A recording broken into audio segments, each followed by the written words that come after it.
A gente vai falar sobre o OCDE, né? O governo Lula reavaliando os termos de adesão do Brasil à Organização para a Cooperação e Desenvolvimento Econômico, né? A OCDE, que é o chamado Clube dos Países Ricos. Essa ideia ganhou força nos governos Michel Temer e Bolsonaro, mas enfrenta muitas resistências de ordem política e ideológica, capitaneadas principalmente ali pelo Palácio do Planalto. Mais informações com a nossa repórter Luciana Amaral.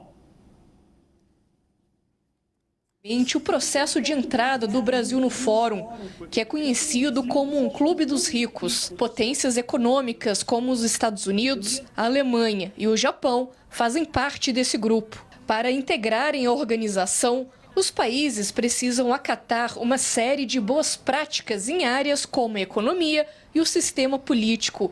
Também são avaliadas políticas públicas e o nível de corrupção dos estados.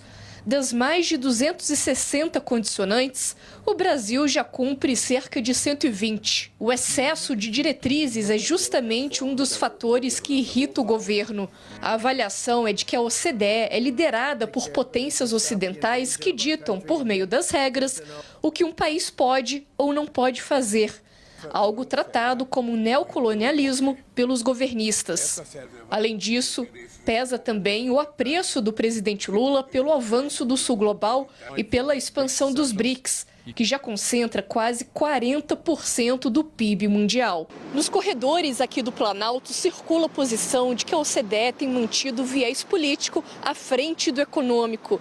Também é pontuado que a resistência à adesão seria um contraponto aos governos de Michel Temer e Jair Bolsonaro, que tratavam o clube como uma prioridade da política externa. O movimento vem na esteira de críticas da organização sobre o resultado das contas públicas brasileiras. O grupo afirma que a política fiscal é expansionista e que o patamar da inflação é alto e, para freá-lo, é preciso um aperto monetário e um corte de gastos. Mas há também quem apoie a participação do Brasil no Fórum. Alas dos ministérios da Fazenda, do Planejamento e Orçamento e do Desenvolvimento, Indústria e Comércio são favoráveis à OCDE. O assunto, no entanto, é tratado com discrição, devido à forte resistência vinda do Planalto. Guaranis, você é dos maiores especialistas aí nesse processo todo, né? Participou muito ativamente desse processo de adesão do Brasil à OCDE.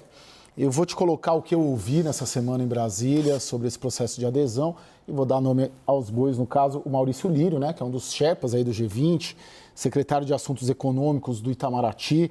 Na percepção dele, o Brasil e o governo Lula não aderiu ainda porque estão sendo avaliadas as vantagens e desvantagens e o processo é muito complexo, são muitas condicionantes e também os ministérios do governo Lula ainda não responderam aos questionários todos que foram feitos para fazer essa avaliação de impacto, vamos dizer assim. Eu queria te ouvir, a eventual adesão do Brasil ao OCDE tem mais vantagens ou desvantagens? Bom, Caio, a gente sempre entendeu que tem vantagens, né? O OCDE é uma organização nitidamente econômica, ela discute políticas econômicas.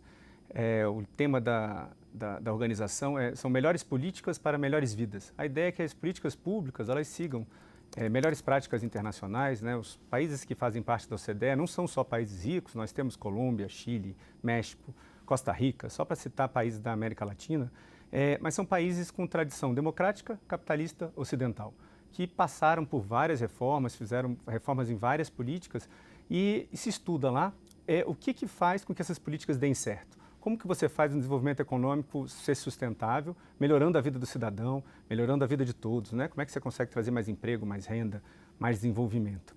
Essa é a lógica, né, da OCDE. Então, a visão é sempre de que se quer melhorar a economia do país. Então, lá se discute isso. Então, aqueles que defendem que devemos entrar para a organização, fazem isso porque significa que para você entrar na organização, você tem que olhar todos os instrumentos que a organização tem, todos os acordos, tratados, e ver se o seu país está de acordo com aquilo. Se não tiver, você tem que traçar um caminho para poder chegar àquela política, naquele padrão da OCDE. Então, isso gera uma melhoria, isso faz com que o país todo melhore. No Brasil, a gente já passou por várias mudanças e várias reformas justamente nesse sentido. Nossos órgãos de defesa da concorrência, nossas políticas de compliance, nossa política de liberdade de capitais, Isso tudo tem avançado seguindo os padrões da OCDE. Então, é uma discussão econômica, de melhoria econômica. Óbvio que tudo na vida tem nuances políticas, mas aqueles que defendem que é importante para o país seguir esse padrão para que a gente possa achar um caminho de desenvolvimento sustentável, baseado nas melhores práticas do que o mundo já fez. Lorival, pelo que me parece, o debate no governo caminhou muito mais para a política do que para a economia. Eu senti uma percepção no Palácio do Planalto, no Itamaraty, de que a OCDE é um grupo neocolonialista, das potências ocidentais estarem querendo apresentar as suas cartilhas para os países em desenvolvimento, inclusive uma crítica muito grande, uma leitura de que ela está deixando esse viés econômico e caminhando para ser uma organização política, porque justamente criticou a invasão da Ucrânia pela Rússia. O que é a OCDE? Como você, experimentado repórter de internacional, lê e entende a OCDE e os benefícios ou malefícios que elas trariam para o Brasil? Bem, a OCDE se baseia nas evidências empíricas daquilo que gera prosperidade nas economias. E você olhando para os países que compõem a OCDE, você percebe que são os países mais prósperos e mais livres, né? Ela combina democracia com prosperidade. Quando o presidente Lula assumiu e disse que queria negociar com a OCDE, eu disse aqui, a OCDE não é um acordo comercial, a OCDE tem regras e é por isso que ela transfere prestígio para as economias que ela chancela. É por isso que ser membro da OCDE atrai investimentos. Então, se ela abrisse mão das regras, aí sim se tornaria um órgão político e perderia o seu valor como atrativo de investimentos. Na verdade, não é a OCDE que se politizou, é o governo Lula que tenta politizar a economia. E me lembra muito países como a China e a Venezuela. O Xi Jinping, ele fez um crackdown contra as big techs, contra as grandes empresas chinesas, porque na visão dele disputavam o poder econômico e o controle sobre as informações sobre os cidadãos.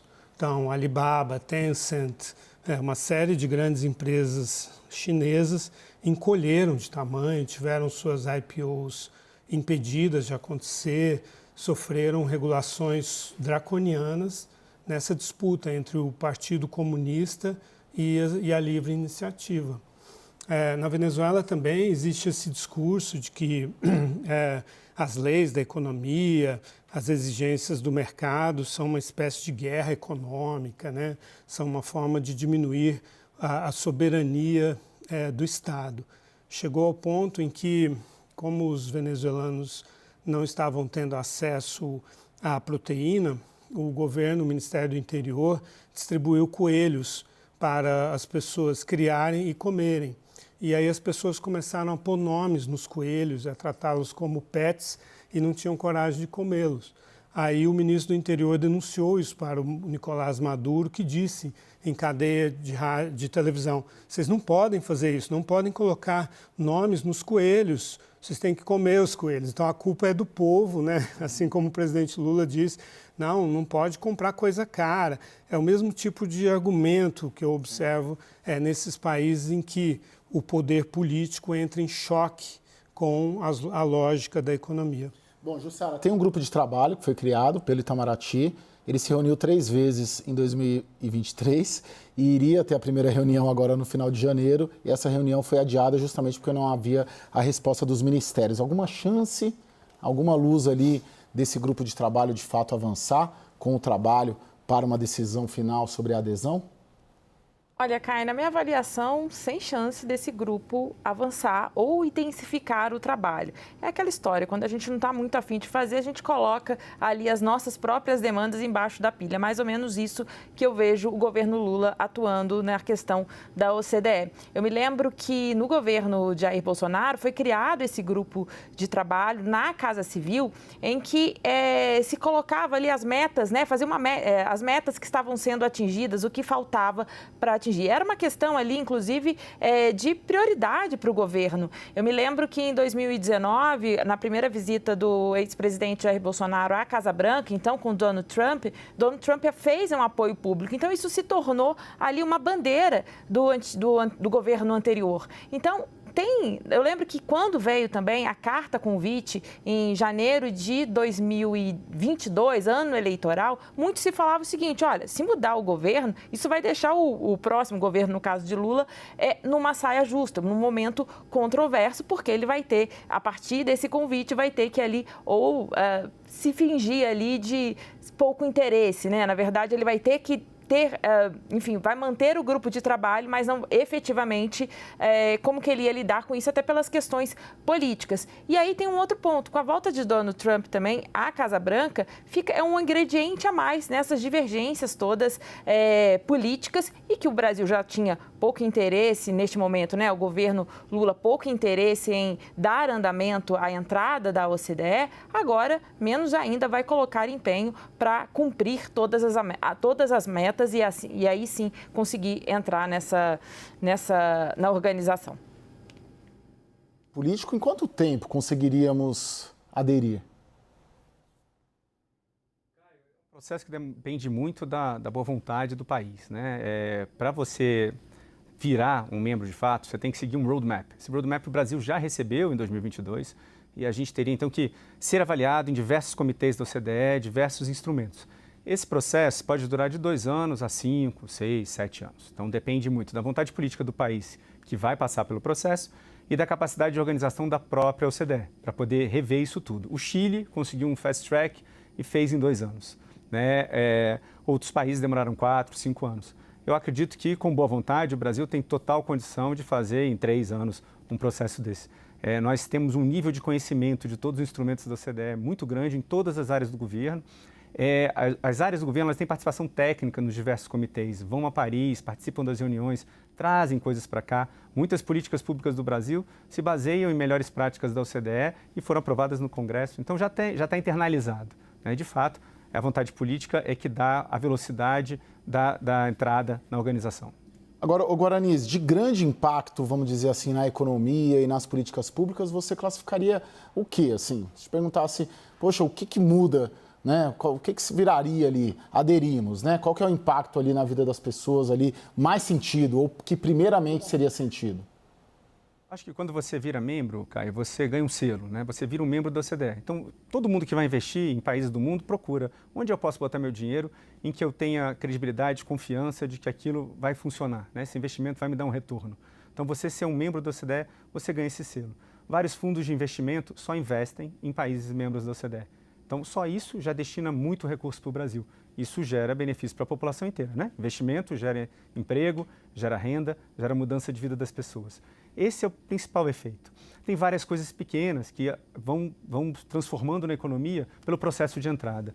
Um exemplo, preço de transferência, empresa multinacional, era uma coisa super complicada no país. O país tinha uma legislação totalmente diferente do que o padrão da OCDE tinha. Isso era uma resistência para muitas empresas multinacionais entrarem no Brasil e aumentassem os investimentos. Nós alteramos essa lei. Essa lei virou uma medida provisória no final de 2022, aprovada, virada uma lei em 2023, e hoje em dia nós temos um padrão de preço de transferência que facilita a vida das multinacionais, traz mais investimentos, já vigorando. Né? Outras coisas mais simples para a vida do cidadão, como, por exemplo, o IOF sobre o cartão de crédito, aquele que quando a gente viaja internacional pagava 6,38, justamente pela adesão ao Código de Liberalização dos Movimentos de Capitais, o Brasil se comprometeu a reduzindo esse imposto. Hoje em dia já está em 3,38. Cada ano nós reduzimos 1% deste imposto. Desde 2022 é um processo gradual. Isso é um exemplo. Menos imposto na vida do cidadão, movimentar, utilizar o seu dinheiro, comprar um produto, ter acesso a outros mercados.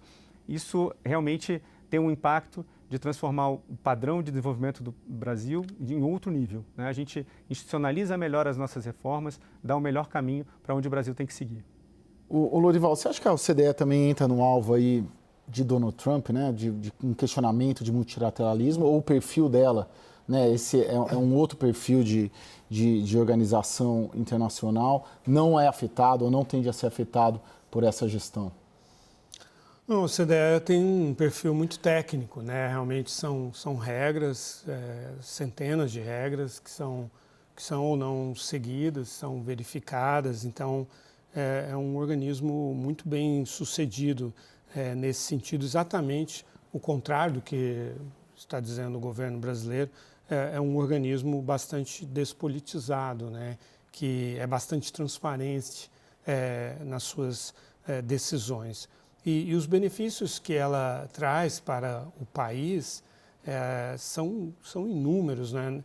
Tanto no sentido de dar mais credibilidade, atratividade para os investimentos, quanto as reformas em si que são adotadas, né? Assim, de melhorar o ambiente de negócio, de facilitar o comércio, as importações, exportações, facilitar a vida dos empresários, enfim, facilitar a iniciativa privada. Agora, se o governo não acredita na iniciativa privada, aí realmente entra em choque direto com o CDE.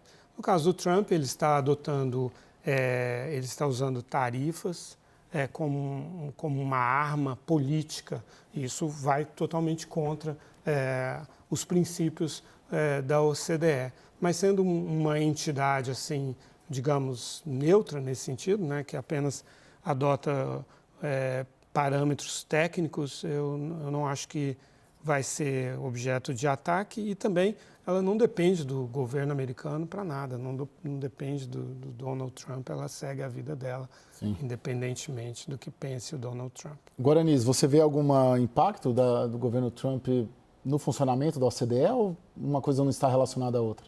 Não, o que a gente viu até no primeiro governo Trump era uma contestação grande, às vezes, do papel desses organismos internacionais, do financiamento do dinheiro, da utilização do dinheiro americano, né? Os americanos, eles acabam financiando grande parte desses organismos. Então, o Trump, no primeiro mandato, ele fez uma revisão do papel de vários deles. A OCDE, eu acho que é muito alinhada em vários princípios do que preconiza o Trump.